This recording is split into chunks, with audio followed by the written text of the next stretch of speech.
Hare Krishna devotees, please accept my humble obeisances. Always Sri Prabhupada and Guru Maharaj. Gopijan Primati, whenever you're ready, you can start, Mataji. Hare Krishna, Shri Prabhuji, thank you. Om Namo Bhagavate Vasudevaya. Om Namo Bhagavate Vasudevaya. Om Namo Bhagavate Vasudevaya. Narayanam Namaskritya Naranchaiva Narottamam Devim Saraswatim Vyasam Tato Mudirayet Nashtaprayeshva Bhadreshu Nityam Bhagavata Sevaya Bhagavati Uttama Sloke Bhaktir Bhavati Naistiki. Hare Krishna devotees, please accept my humble obeisances. All glories to Srila Prabhupada and Gurudev. Today we are continuing to read from Srimad Bhagavatam, Canto 4, Chapter 16, Praise of King Prudu by the Professional Reciters. Text 1.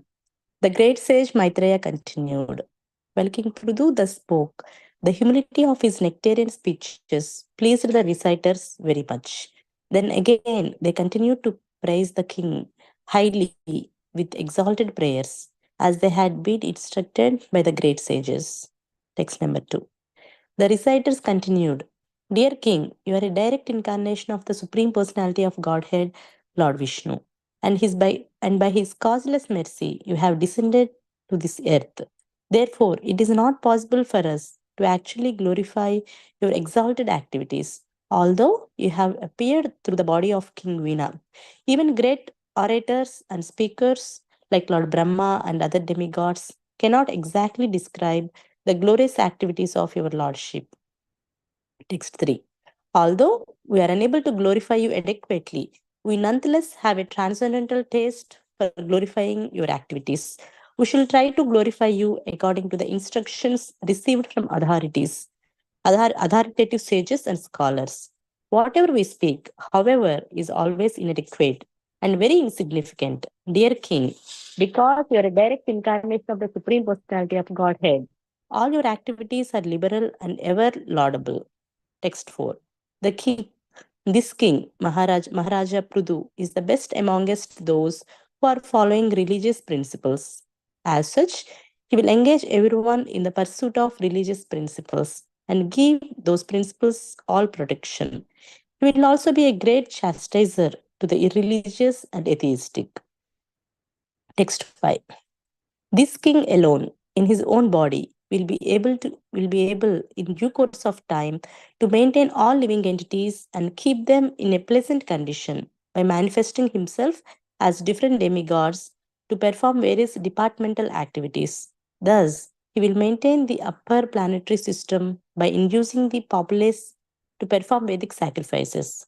In due course of time, he will also maintain this earthly planet by discharging proper rainfall. Text 6. This King Prudu will be as powerful as the sun god, and just as the sun god equally distributes his sunshine to everyone, King Prudu will distribute his mercy equally. Similarly, just as the sun god evaporates water for 8 months and during the rainy season,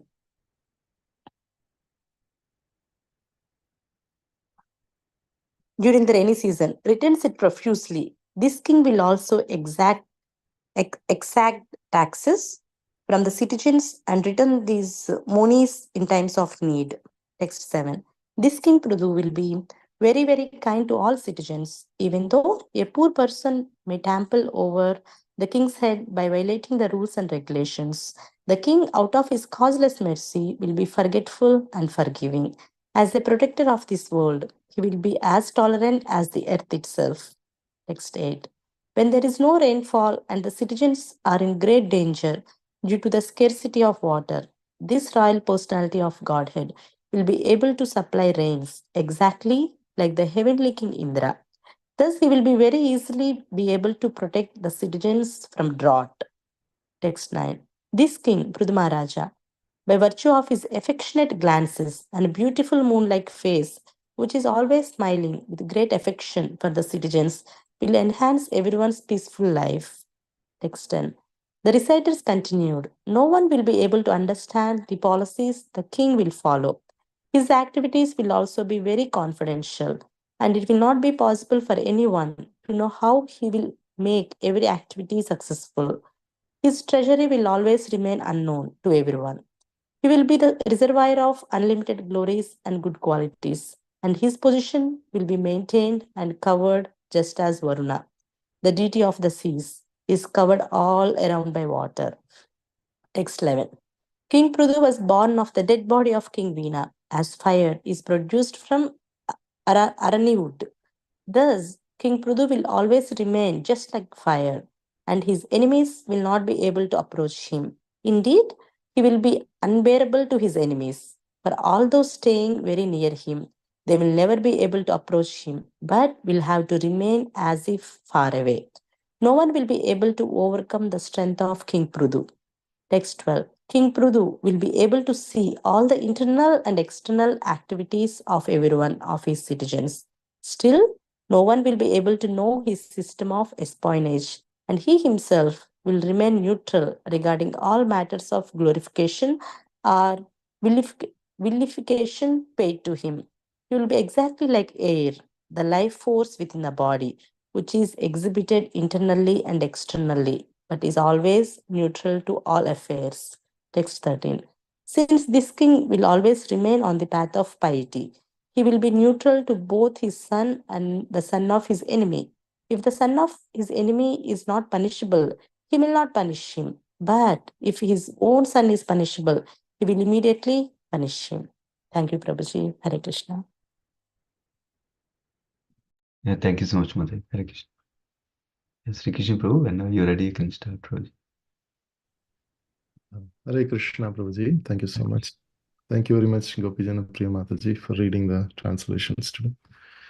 Krishnaya Vasudevaya Devaki Nandanaya Cha Nandagopakumaraya Govindaya Namo Namaha Vairagya Vidya Nija Bhakti Yogam Sikshashtamekam Purusha Puranam Shri Krishna Chaitanya Sariradari Kripam Vadattamaham Prapadye.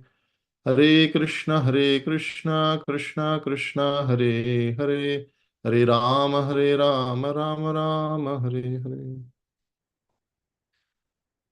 Hare Krishna. So today we are seeing a new chapter. So in the previous chapter, Chaitanya Chandra Prabhu yesterday, he was very nicely summarizing when King Prithu was Saktivesh avatar of the Supreme Personality of Godhead. So he is an empowered incarnation and to rule over the kingdom in an ideal way. So Prithu Maharaj, as soon as he appeared just like the Lord can appear from anywhere, just like Lord Nrsimhadev appeared from pillar, Lord can appear from anywhere. Here, the Saktivesh avatar, he is appearing from the hand of King Vena. So when the hand of King Vena was churned, Prithu Maharaj is appearing. So now Prithu Maharaj is being glorified as requested by the sages. So the Munis requested those professional reciters.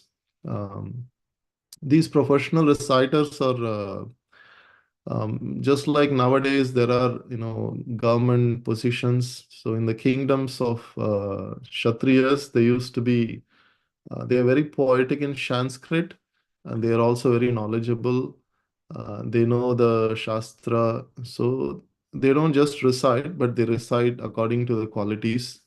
So here, so they are glorifying Prithu Maharaj. Prithu Maharaj just appeared just appeared. He hasn't ruled over the kingdom or he hasn't done anything for the citizens. But the reciters are glorifying, and Prithu Maharaj, out of his humility, is saying, I have not done anything, so therefore I'm not praiseworthy at this moment to praise anything, you know. So one Maharaj was saying that the glorification is like a perfume. So you can sniff it, but you cannot swallow it. So here, Prithu Maharaj, he is Supreme Personality of Godhead's incarnation. Of course, any amount of glorification will not distort, such a personality. But ordinary people like us, the glorification is very dangerous. So that's why it is always said that we always take the position of a das, das, anudas. That is a very safest position, and any amount of glorification, we give that glorification rewards to Guru and Krishna. So here, continuing this the 16th chapter now. So now Maitreya Rishi is continuing. He is saying that out of um, so the speech given by Prithu Maharaj, out of his humility, even much more the reciters become more enthusiastic even to glorify the king. So now again they started reciting several prayers to glorify the king. Because in this situation, King Prithu is not an ordinary personality. So he is a supreme personality of Godhead's incarnations, empowered incarnation.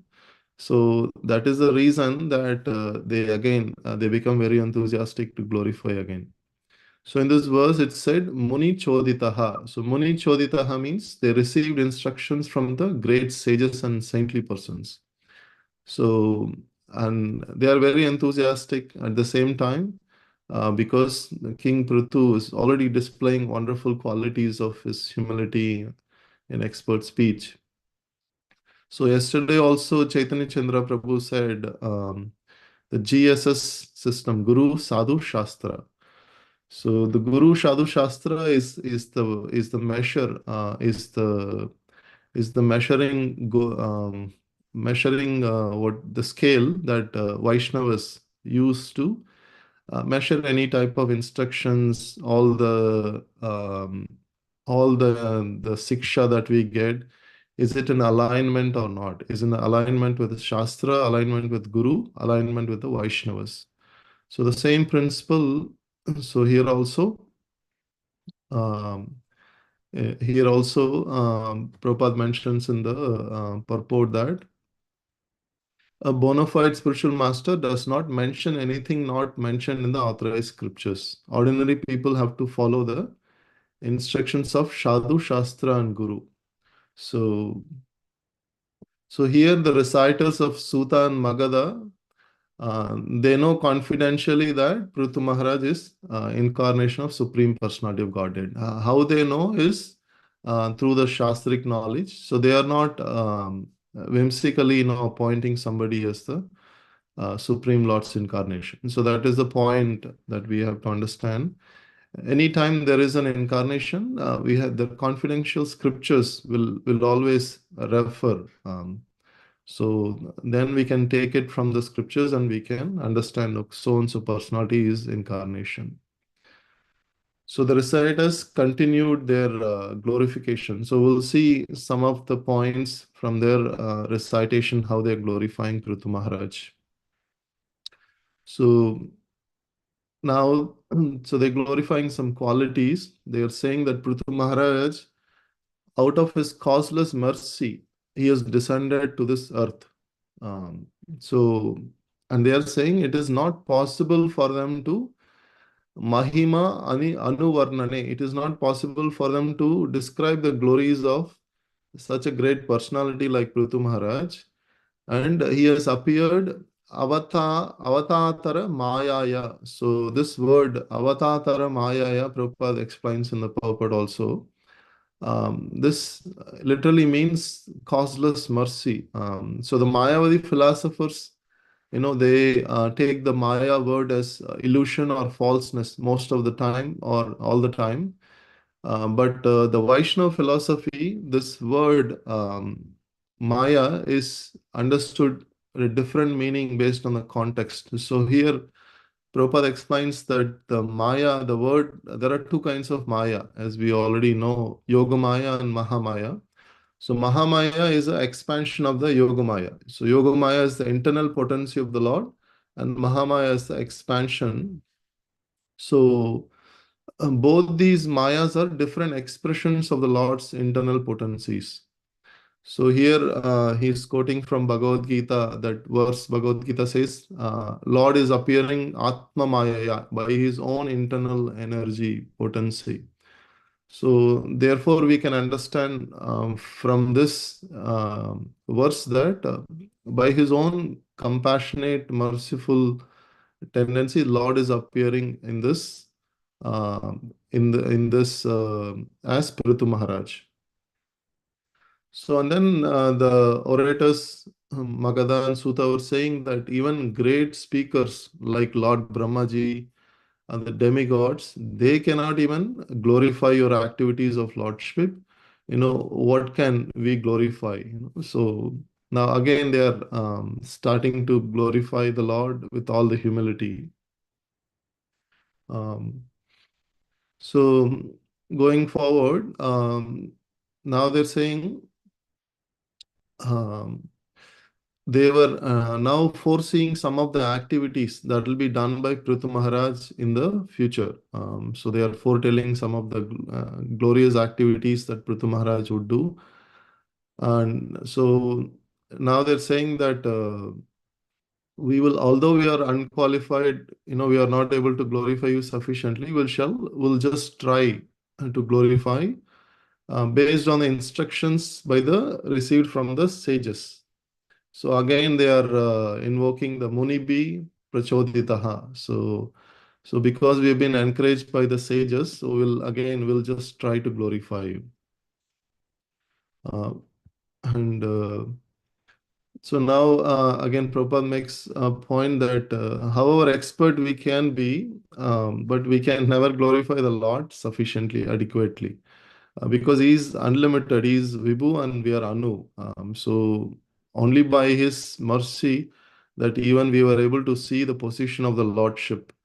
Otherwise, we are very, very tiny that even to understand the Lord, how great he is and his activities is even inconceivable for our minds and intelligence to conceive. But because of Krishna's mercy, the Lord's mercy is there, and he has imbibed that Krupa Shakti in the Jiva because of the Bhakti relationship. Then devotees understand, oh, Lord is actually, activities are like this, his qualities are like this. So even a great Vaishnava like His Holiness Gopal Krishna Goswami Maharaj, his activities are even very mysterious to understand. So what to speak of the lordships when Vaishnavas appear, their activities, how they could achieve so much service to the Lord in the short span of lifetime. It's very mysterious to understand. And even like the great acharyas, like Srila Prabhupada, is very, very mysterious to understand. So for them, they just appear just for only one purpose of propagating the message of the Lord. So here, similarly, here also the Supreme Personality of Godhead. So his activities are very mysterious, and the sages are, by the instructions of sages, the reciters are trying to glorify. So now some specific points. Now they're starting to give some specific points about the glorification. So King Prithu Maharaj will always follow the religious principles. He'll be the best among those who are following the religious principles. So Dharma Brutam Shrestha. Shrestha means the best. So Prithu Maharaj will be the best among those who follow religious principles, and he will engage others also in the pursuit of religious principles and give all protection. So that is one principle. And he will be Dharma Shetunam. So Shetunam, so he will protect the religious principles. And Sasta, Sasta means a chastiser of those who are against, like atheistic and irreligious, those who are, sinful, atheistic. For them, he will be a great chastiser. So you can see like the same qualities of Vishnu, like Paritranaya Sadhunam, Vinashaya cha Dushkrutam. So the king is also representative of the God. So he is also perfectly protecting those who are following religious principles, and he'll be the best among those who follow religious principles. So these two qualities are very, very important for the king, and Prithu Maharaj is the best among. And Prabhupada mentions several points here. So he says that a king should be very strict in chastising the atheists. So nowadays, he is comparing to the Kali Yuga how in the secular government, the president or prime minister is supposed to be neutral. So they are not supposed to encourage anyone in following the dharmic principles or following the path of bhakti. They're supposed to be secular and neutral. But this is not ideal ruler. Ideal ruler should encourage the general public to follow the path of religious activities and achieve perfection. And at the same time, he should chastise the atheistic class. So this is even one step higher than what the secular government can imagine. Like, so people want. There are even groups that they come under the umbrella of atheistic groups, right? So government cannot even encourage those kind of in an ideal king cannot even encourage, and he'll be chastising those people. So that's what. So in the Kali Yuga, it's a democratic government. Prabhupada says, however, is a very exalted point. He says, however, in Kali Yuga, democratic government can be captured by Krishna conscious people. If this can be done, the general populace can be made very happy. So, so Prabhupada says if Krishna conscious people can take over the government and run the government, then the general population can be very happy. So this is ideal situation that Prabhupada is encouraging. So, and the reciters going on now, they're saying, in the due course of time, the king, he will rule over by manifesting, just like if you look at this universe, Varuna, Indra, Chandra, all of them are acting like a different departmental heads to maintain this universe. So the king also will have different departments like treasury, water department, like a housing department. So all the departments under king, they act like a different demigods. So here also they are comparing that king.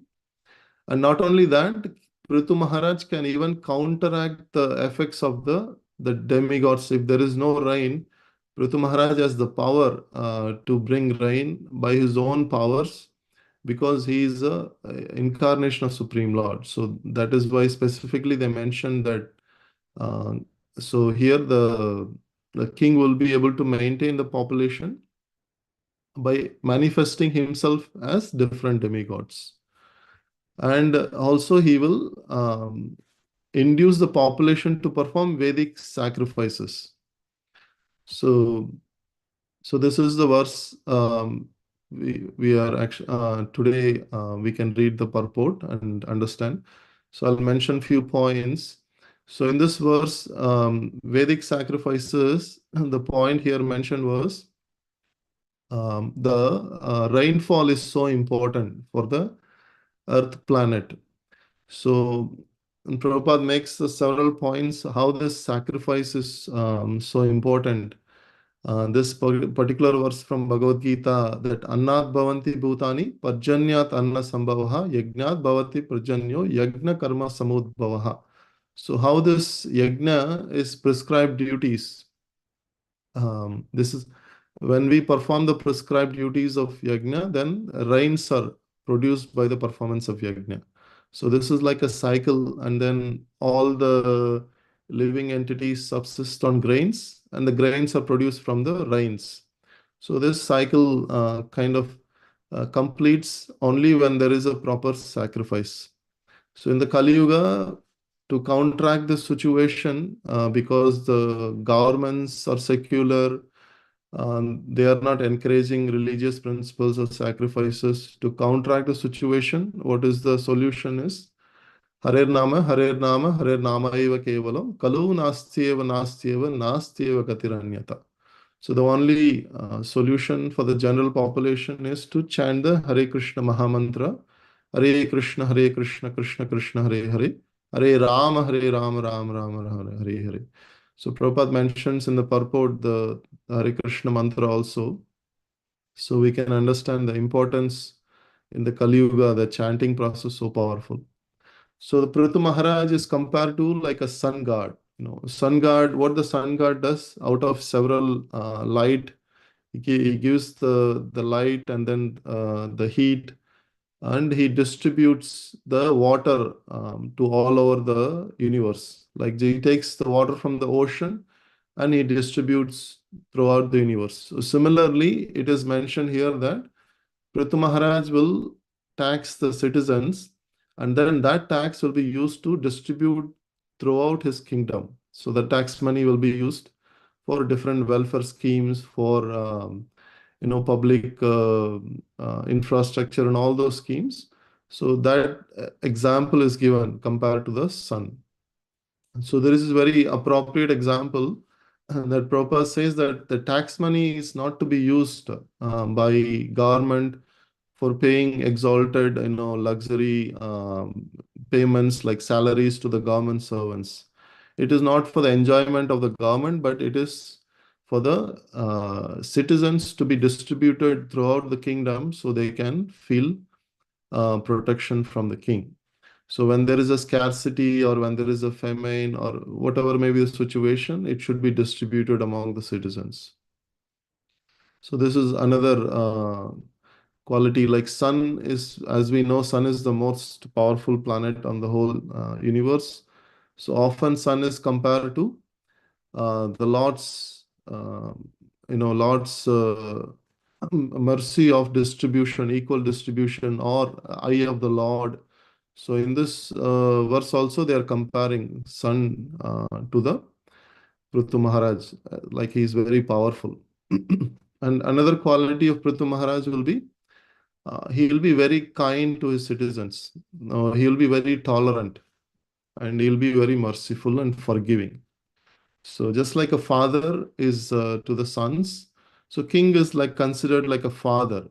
He is like a father for the entire kingdom, all the general population. So he, in this case, Prithu Maharaj is a very ideal personality, and so he will. Here it is mentioned sometimes. Sometimes general population violate the rules, but in this situation, the king, out of his causeless mercy, so he will forgive and will be tolerate, just like the planet Earth. So it is given here. So and then, so in the verse number 8, so what is mentioned here is actually happens in the future. Like when there is no rainfall, the citizens are in great danger. The king will be able to supply rains exactly like a heavenly king Indra. So here again another point mentions the power of King Prithu Maharaj. So he will be able to counteract the natural calamity situations. So Prabhupada also makes another point that sometimes the demigods may get angry because of our activities. If we fail to discharge our sacrifice properly or duty properly. But in this case, King Prithu Maharaj is very compassionate to the citizens, so he does not get angry like that. So he will supply the rains, whatever is the necessities, um, because he is very powerful incarnation, supreme personality of Godhead. So the another glorification here, and his form is being described. So we saw some qualities. Now his form. So his form is Vadanamruta Murtina. So his Amruta Murtina is like a moon-like face. He will be so affectionate, and he'll be always smiling and peaceful and great affection for the citizens. So these are some features of his face that is mentioned by the sages. Charuna is like very beautiful. So Vishada. So and then the verse number 10, the reciters are saying, the king is very mysterious to understand because his policies will be very mysterious to understand. So even there is a verse that Vaishnava Kriya Mudra, like Vaishnavas, even Vaishnavas, the steps that they take is very difficult to understand. So what to speak of Supreme Personality of Godhead? So his activities will be very mysterious, and his reservoir of his treasury will be unlimited treasury. No one will be able to understand what policies the king is making, how his treasury is being maintained. All this will be very mysterious. And the example is given here, like Varuna. So within the sea, there are so many things that happens within the sea. Um, Even the pearls gets manifested, lot of jewels, and there are so many thousands of millions of living entities within the sea, and the whole kingdom of Varuna. All that is very mysterious. So similarly, the king's policies and his treasury will be very mysterious. So no one will understand how this money is being distributed. All that will be mysterious. And then continuing. So here King Vena appeared from the hand of King Anga, right? So that is compared to a fire produced from a arani wood. So arani wood is one of the wood that produces friction. Like when you take two arani woods and produce friction, it's very easy to produce fire. So just like the fire is coming out of arani wood, here that it's mentioned that the king Prithu Maharaj, he manifested from um, the hand of King Anga. So um, and then he is mentioned here, like he will be very very strong on his enemies, and he'll be like a thunder to his enemies, and he'll be very powerful and strong. And the last two verses, verse number 12 and 13. So it is mentioned that he will be able to see internal and external activities of every one of the citizens. So internal, external activities, meaning that even if somebody is planning something in their mind, the king could understand. Such is the power of the king. And he is like mentioned like exactly like Vayu. So Vayu, the life force within the body, which is exhibited internally and externally, but is always neutral to all affairs. So another qualities of king here mentioned is here he sees everyone equally, even his own son and as well as the son of a citizen, he sees equally. If somebody is punishable, he will punish even if it is his own son. So samadarshinaha. So that equal vision is one of the qualities mentioned as the King Prithu Maharaj quality here. So Hare Krishna. This concludes today's verse number 13. Srimad Bhagavatam ki jai, Srila Prabhupada ki jai, Ananta Koti Vaishnava Vrinda ki jai. Hare Krishna. Hare Krishna Prabhuji, thank you so much for the wonderful class, Prabhu.